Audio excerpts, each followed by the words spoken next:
But I do think that there's the very serious pastoral challenge right at that moment, because if I understand the kingdom of God to be this world made fulfilled in Jesus Christ, then home is not escape from here.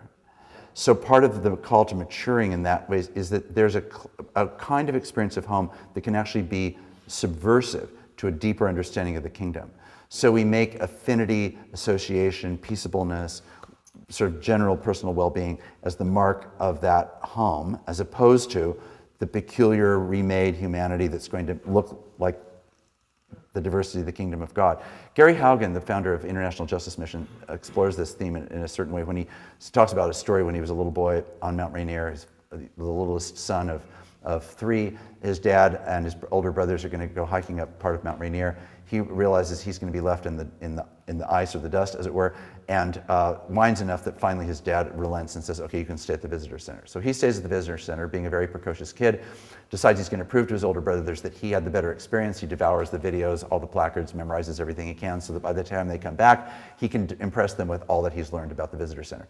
So he takes them around and gives them his great tour of the visitor center, and then they start telling about their adventure on the mountain, in the winds, with the animals, with the plants, with the wildlife, with the falls, with the scrapes on the rocks and the ice and all the rest of it. And he suddenly realizes, it only gradually dawned on me that in fact I had been in the visitor center and had entirely missed the adventure.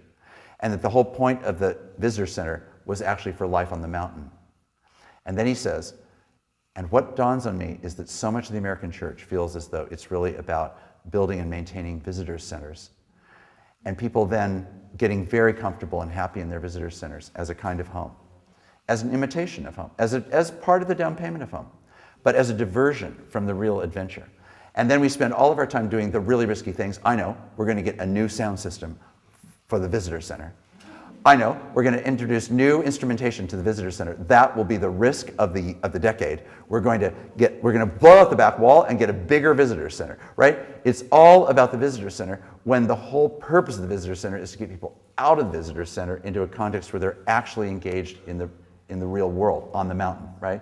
So part of what we have to nurture in our people is this ability to benefit from the visitor center, specifically so that they can go back out into the mountain and do the thing that we're actually meant to do on the mountain, which will never be done if we stay in the visitor center. And his sense is that so much of the complacency, the tedium, even the loss of membership in the American church, in part has to do with the fact that we've lost engagement with the actual venture of faith. And so then we go, well, gosh, how much more church does a person need just to be able to go to the store and get along with your colleagues and not be at warfare with your children? Like, how many times a month do I need to go in order to kind of keep that deal going? Maybe not so often. Maybe I can get by with once a month, a couple times a year.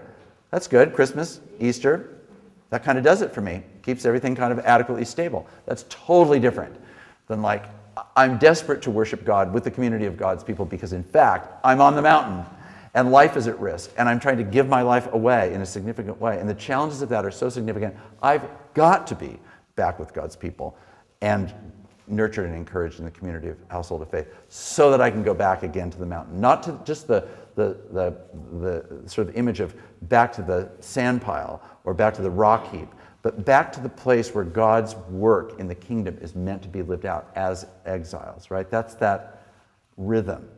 So I think we are potentially caught as a denomination in a lot of visitor center attention. And part of the challenge I think that we face is, are we really equipping people to live outside the visitor center? And to understand that that is the place where faith is actually meant to show up and make a real difference.